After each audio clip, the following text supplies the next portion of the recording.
Good morning, all. Happy Thursday. Just a reminder, tomorrow we have our Zoom, our weekly Zoom at 10 o'clock in the morning, and you can click on the link that's attached to this assignment, and it should just help you log on. There are some kids that are going to be doing their biography book report in a separate mini Zoom. I think tomorrow we have on track maybe like 5 or 6 of you. If there's anybody else who wants to do that, just send me an email, and probably that's enough for tomorrow, but I can put you in for next week. So I'm really proud of the kids that are going through with this and finishing it up. It really is a great testament to your, I don't know, just your determination and perseverance. So we are going to read today chapter 15, which starts our next set of chapters. So there are only 5 vocabulary words I want you to walk away with from the next 2 chapters. So that pre-reading vocabulary sheet is attached below. Just take a look at it. Like we've been doing, this should pretty much be routine for you now.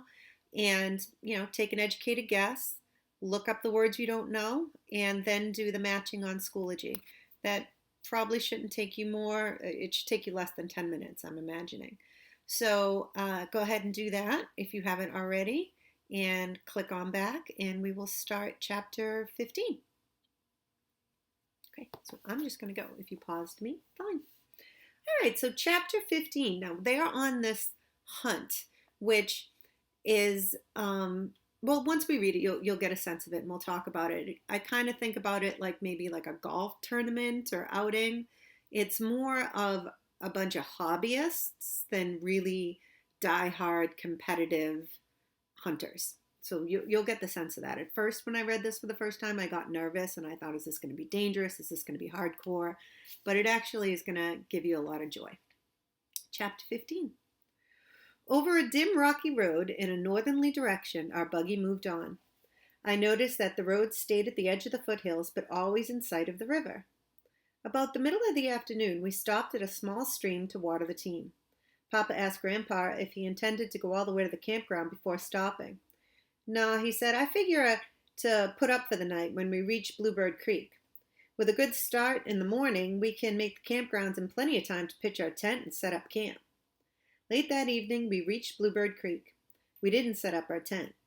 With a tarp, we made a lean-to and built a large fire in front of it. While Grandpa fed and watered the team, Papa and I carried our bedding to the shelter and made down our beds. Grandpa said, "Well, we're cooking supper, you see, to your dogs. Feed them and fix them a warm bed." "I figure to cook them some cornmeal mush," I said. "That's what they're used to eating." "Mush," Grandpa growled. "They're not going to have mush, not if I can help it." He walked over to a grocery box, mumbling as he did. "Mush?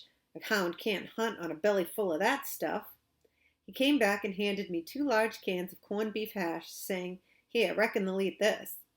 I wanted to hug my old grandpa's neck. "Sure, Grandpa," I said, "they'll love that." Opening one of the cans, I dumped it out on a piece of bark in front of old Dan. He sniffed at it and refused to eat. I laughed, for I knew why. While I was opening the other can, Grandpa came over. "What's the matter?" he asked. "Won't he eat it?" "Sure, Grandpa," I said. "He'll eat, but not before little Ann gets her share." With the second can opened, I fed her on another piece of bark. Both of them started eating at the same time. Isn't that sweet how he looks out for her and she looks out for him?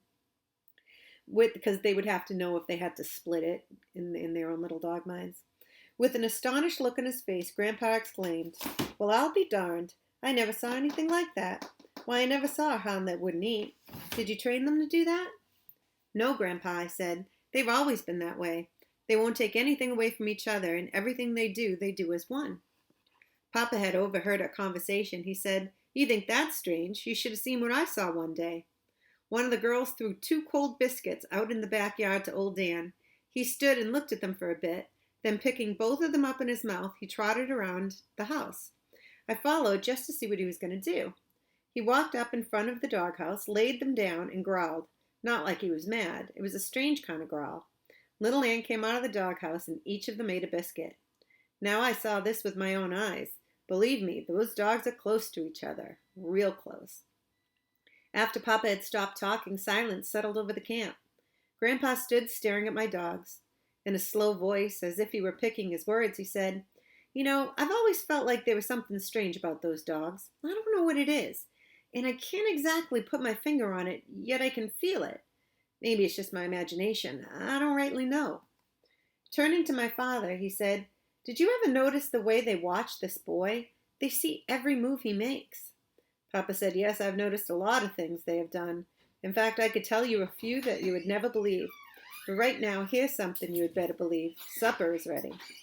While I was helping myself to hot Dutch oven cornbread, fried potatoes, and fresh side meat, Grandpa poured the coffee.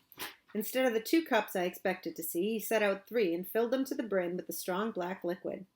I had never been allowed to drink coffee at home and didn't exactly know what to do. I glanced at Papa. He seemed too busy with his eating to pay any attention to me. Taking the bull by the horns, I reached over and ran my finger through the cup's handle. I held my breath as I walked over and sat down at a post oak stump. Nothing was said. Grandpa and Papa paid no attention to what I did. My head swelled as big as a number 4 wash tub. I thought, not only am I big enough to help Papa with the farm, now I'm big enough to drink coffee. This might be one of our discussion questions. With supper over and dishes washed, Grandpa said, "Well, we had better turn in, as I want to get an early start in the morning." Long after Grandpa and Papa had fallen asleep, I lay thinking of the big hunt. My thoughts were interrupted when the wonders of nightlife began to stir in the silence around us. From a ridge on our right, a small fox started barking. He was curious and in his small way challenging the intruders that had dared to stop in this wild domain. From far back in the flinty hills, the monotonous call of a hoot owl floated down in the silent night. It was the mating call that was answered from a distant mountain. No? Okay, I moved places. It was too bad over there. I could hear the stamping feet of our horses and the grinding, crunching noise made by their strong teeth as they ate the hard yellow kernels of corn in their feed boxes. A nighthawk screamed as he winged his way through the starlit night. An eerie screech from a tree close by made shivers run up and down my spine. It was a screech owl. I didn't like to hear the small owl, for there was a superstition in the mountains concerning them. It said that if you had heard one owl, it meant nothing at all, but if you heard more than one, it meant bad luck. I lay and listened to the eerie twittering sound. It was coming from the left of our camp. The creepy noise stopped, and for several moments there was silence. When next I heard the cry, it was coming from the right. I sat up in alarm. Had I heard 2 owls? My movement had awakened Grandpa. In a sleepy voice he asked, "What's the matter? Can't you sleep? Why, what are you sitting up like that for?" "Grandpa, I heard 2 screech owls," I said. Grunting and mumbling, he sat up, rubbing the sleep from his eyes. He said, "You heard 2 screech owls? Why, that's nothing. I've heard 2. Oh, I see. You're thinking of the bad luck superstition. There's nothing to that. Nothing at all. Now you lie down and go to sleep. Tomorrow is going to be a big day." I tried hard to fall asleep, but I couldn't. I couldn't get the owls out of my mind. Had I really heard 2? Were we going to have bad luck? Surely nothing could happen. Not on such a wonderful hunt. I found peace in my mind by telling myself that the owl had changed trees. Yes, that was it. He had simply flown out of one tree to another. The next morning, while having breakfast, Grandpa started kidding me about the screech owls. "I wish you could have caught one of those owls last night," he said. "We could have boiled him in our coffee pot. I've heard there's nothing like strong hoot owl coffee." "It wasn't a hoot owl, Grandpa. I said it was a screech owl. I don't know for sure if I heard 1 or 2. It could have been just 1. Pointing to the small red oak, I said, "I think the first time I heard him he was over there. The next time it was over in that direction. Maybe he changed trees. I sure hope so." Grandpa saw I was bothered. "You don't believe in that hogwash superstition, do you? Bad luck. Bah! There's nothing to it." Papa laughed and said, "These mountains are full of that jinx stuff. If a man believed it all, he'd go crazy." The encouraging words from Papa and Grandpa helped some, but there was still some doubt. It's hard for a young boy to completely forget things like that. Breakfast over and our gear stowed back in the buggy, we left Bluebird Creek. On that day, Grandpa drove a little faster than he had on the previous one. I was glad for this, for I was anxious to reach the campground. About noon, he stopped the team. I heard him ask Papa, "Is this Black Fox Hollow?" "No," Papa said. "This is Waterfall. Black Fox is the next one over." "Why?" "Well," Grandpa said, "there's supposed to be a white flag in the mouth of Black Fox. That's where we leave the road. The camp is in the river bottoms." By this time I was so excited I stood up in the buggy box so I could get a better view. "Maybe you ought to step them up a little, Grandpa," I said. "It's getting pretty late." Papa joined in with his loud laughter. "You just take it easy," he said. "We'll get it in plenty of time. Besides, these mares can't fly." I saw the flag first. "There it is, Grandpa," I shouted. "Where?" he asked. "Over there, see, tied on that grapevine." As we left the main road, I heard Papa say, "Boy, look at all those tracks. Sure has been a lot of traveling on this road. That smoke over there must be coming from the camps," Grandpa said. When we came inside of the camp, I couldn't believe what I saw. I stared in amazement. I had never seen so many people at one gathering. Tents were spread out over an acre and a half of ground, all colors, shapes, and sizes. There were odd-looking cars, buggies, wagons, and saddle horses. I heard Grandpa say almost in a whisper, "I knew there would be a lot of people here, but I never expected so many." I saw the astonished look on my father's face. Off to one side of the camp, under a large black gum tree, we set up our tent. I tied my dogs to the buggy and fixed a nice bed for them under it. After everything was taken care of, I asked if I could look around the camp. "Sure," Grandpa said. "Go any place you want, only don't get in anyone's way." I started walking through the large camp. Everyone was friendly. Once I heard a voice say, "That's the boy who owns the 2 little red hounds. I've heard they're pretty good." If my head could have gotten any bigger, I know it would have burst. I walked on as straight as a canebrake cane. I looked at the hounds. They were tied in pairs here and there. I had seen many coon hounds, but none that could equal these. There were red bones, blue ticks, walkers, and bloodhounds. I marveled at their beauty. All were spotlessly clean with slick and glossy coats. I saw the beautiful leather leashes and brass-studded collars.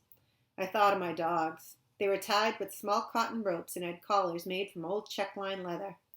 As I passed from one set of dogs to another, I couldn't help but wonder if I had a chance to win. I knew that the veins of these hounds flowed the purest of breeded blood. No finer coon hounds could be found anywhere.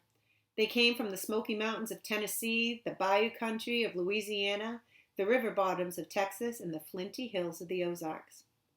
Walking back through camp, I could feel the cold fingers of doubt squeezing my heart. One look at my dogs drove away all doubt. In the eyes of little Ann, it seemed I could read this message. "Don't worry, just wait, we'll show them." That night, Grandpa said, "Tomorrow they'll have a contest for the best looking hound. Which one are you going to enter?" I told him I didn't think I'd enter either one of my dogs. They were so little I didn't think they had a chance. Grandpa got all huffed up. He said, "It doesn't make any difference how little they are. They're coon hounds, aren't they?" I asked him if he had seen any of the other hounds. He said, "Yes, I've seen them all. Sure, they're big and good dogs too, but it makes no difference. I don't care if your dogs are no bigger than a snuff can. They still have a chance. Now, which one are you going to enter?" I couldn't decide. I said, "I'll think it over tonight and let you know tomorrow." The next morning, when I stepped outside the tent, I saw men everywhere. They were combing and brushing their dogs and getting them pruned for the beauty contest. Beautiful combs and brushes were used to brush expensive oils into their glossy hair. Going over to my dogs, I stood and looked at them. I started to untie old Dan, but taking a closer look at him, I could see he could never win a beauty contest. His face and ears were a mass of old scars caused from the many fights with tough old coons and bobcats. I held his head in my hands and felt sorry for him, but I loved him that much more. I looked at little Ann over and couldn't see any scars. I laughed because I knew why. She was too smart to walk right up in the face of a fight. She would wait until old Dan took hold and then dart in. I untied her rope and walked over to our tent. My father and grandfather were gone. No doubt they were over in some tent visiting old friends and making new ones. Looking around to find something I could use to groom my dog, I saw Grandpa's open suitcase. There, right on top, was the very thing I needed, his beautiful bone-handled hairbrush and his ivory comb. Picking them up, I turned them over and over in my hand. Little Ann stood looking at me.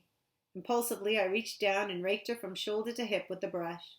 She seemed to like it. I knew I shouldn't do it, but I decided to use them. I don't know, well, those dogs probably have fleas and everything. I don't know if Grandpa would appreciate that, but knowing I had no oils, I got some butter from our grocery box. With the homemade butter and Grandpa's hair set, I brushed her until she shone. All the time I was grooming her, she tried to lick the butter from my hands. The job completed, I stepped back and inspected her. I was surprised at the change. Her short red hair glistened and every one was in perfect place. Shaking my finger at her, I said, "If you lay down and roll, I'll wear you out," although I knew I wouldn't. Hearing a lot of movement outside, I looked out. Men were setting their dogs on a long table which had been built in the center of the campground. Leading little Ann to it, I picked her up and set her on the table too. I told her to act like a lady. She wagged her tail as though she understood. I untied the rope and stepped back. After the dogs were all lined up, the judging started. 4 judges walked around and around the table, looking at them from all angles. When one of them would point at a hound, he was taken down and eliminated from the contest. Dog after dog was disqualified. Little Ann was still on the table. My eyes were wide, my throat dry, and my heart thumping. One judge stopped in front of little Ann. My heart stopped too. Reaching over, he patted her head. Turning to me, he asked, "Is this your dog?" I couldn't speak. I just nodded my head. He said, "She's a beautiful hound." He walked on down the line. My heart started beating again. There were 8 dogs left. Little Ann was still holding her own. Then there were 4. I was ready to cry. 2 more were taken down. Little Ann and a big Walker hound owned by Mr. Kyle were the only ones left. The judges couldn't seem to make up their minds. Everyone started shouting, "Walk them, walk them." I didn't know what they meant. Mr. Kyle and I were told to go to one end of the table.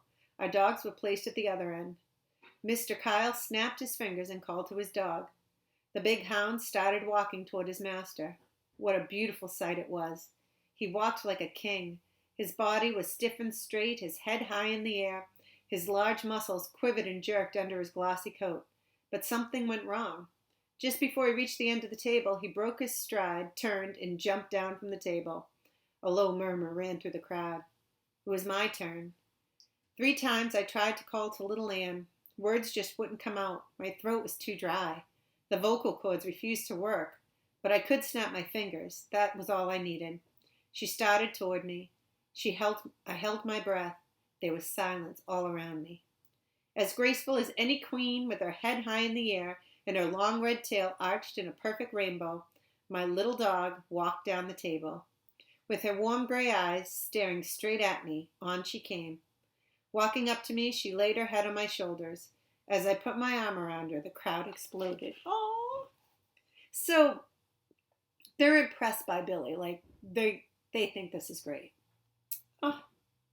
During the commotion, I felt hands slapping me on the back, and I heard the word congratulations time after time. The head judge came over and made a speech. Handing me a small silver cup, he said, "Congratulations, son, it was justly won." The tears came rolling. I gathered my dog up in my arms and walked to our tent. Oh, it makes me want to cry. Grandpa followed, proudly carrying the cup. That evening, the head judge stepped up to the table. He had a small box in his hand. He shouted, "Over here, men, I have some announcements to make." We all gathered around. In a large voice, he said, "Gentlemen, the contest will start tonight. I'm sure most of you men have been in these hunts before. For those of you who haven't, I will explain the rules. Each night, so pay attention to this, 5 sets of dogs will be taken out to hunt. A judge will go along with each pair of hounds. Every morning, the judges will turn in the night's catch. The 2 hounds that tree the most coons will qualify for the championship runoff. The other 4 sets will be eliminated from the hunt. Of course, if there is a tie, both sets will qualify. On the following nights, only those 2 hounds tying the first score or getting more will be in the runoff." So it's almost kind of like if you think about brackets, when you think about basketball, college basketball, which we didn't get to see this year. This is kind of what they're doing. Now, gentlemen, this hunt must be carried out in a sportsmanlike way. If the coon is treed where he can't be caught, such as in a bluff, it will not be counted. You must catch the coon, skin it, and turn the hide over to your judge.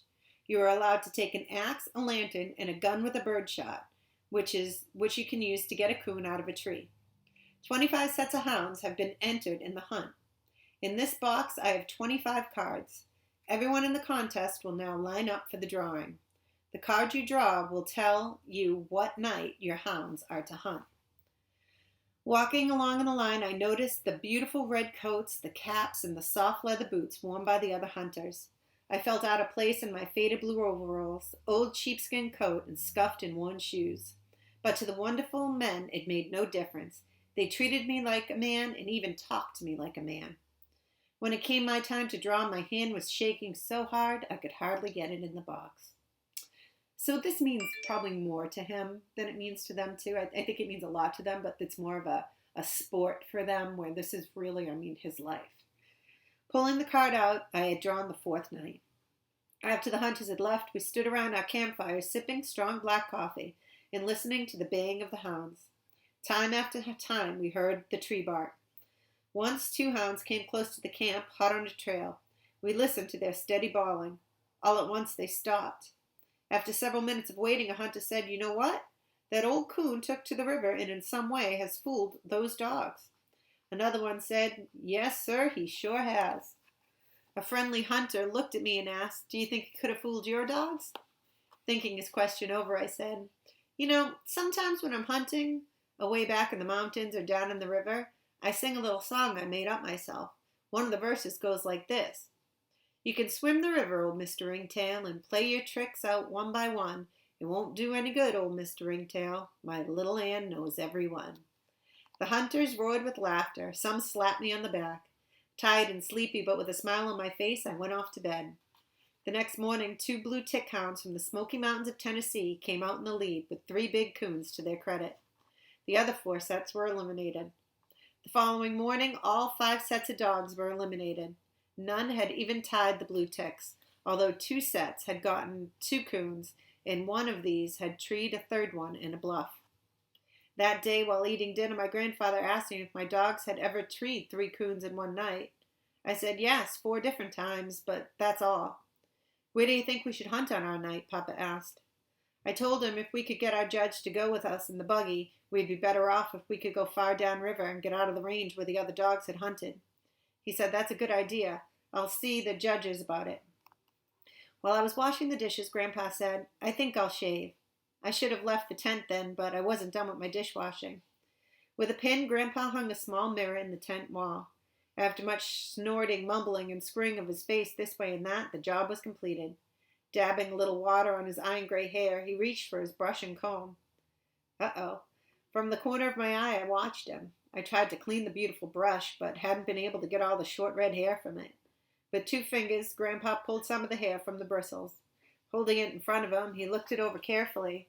Then, bending over close to the mirror, peeking over his glasses, he inspected his head.